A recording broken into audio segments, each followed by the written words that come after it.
Hello everyone, welcome back to Goods Kitchen. நீங்கள் இந்த வீடியோவில் பார்த்துட்ருக்கிறது ஹைதராபாத்தில் இருக்கிற பகவத் ராமானுஜாச்சாரியாருடைய ஸ்டாச்சு ஆஃப் ஈக்குவாலிட்டி. இவரோட இந்த டெம்பிளுக்கு எதுக்கு ஸ்டாச்சு ஆஃப் ஈக்குவாலிட்டின்னு பேர் வச்சாங்க? இவர் நமக்கு சொல்லி கொடுத்த விஷயத்துலேயே ரொம்ப இம்பார்ட்டண்ட்டான விஷயம் is that all are equal in the eyes of God.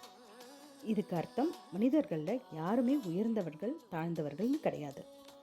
இன்றைக்கி நம்ம எல்லாருமே regardless of caste, creed, age, religion or gender கோவில்களுக்குள்ளே போய் கடவுளை தரிசனம் பண்ண முடியுதுன்னா அதுக்கு பாதை வகுத்து தந்தது ராமானுஜர் தான். ரொம்ப ரேரான ஒகேஷன்ஸில் தான் வானத்தில் இருக்கிற நட்சத்திரங்கள் பூமியில் பிறப்பாங்க அப்படின்னு சொல்லுவாங்க.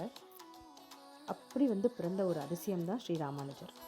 இவர் பிறந்தது தமிழ்நாட்டில் இருக்கிற ஸ்ரீபெரும்பத்தூரில் 1017 AD பிறந்தார். இனி வர வீடியோஸில் இவரை பற்றி நிறைய பேசலாம். தேங்க்ஸ் ஃபார் வாட்சிங் this video. Do like, share and subscribe to Goods kitchen.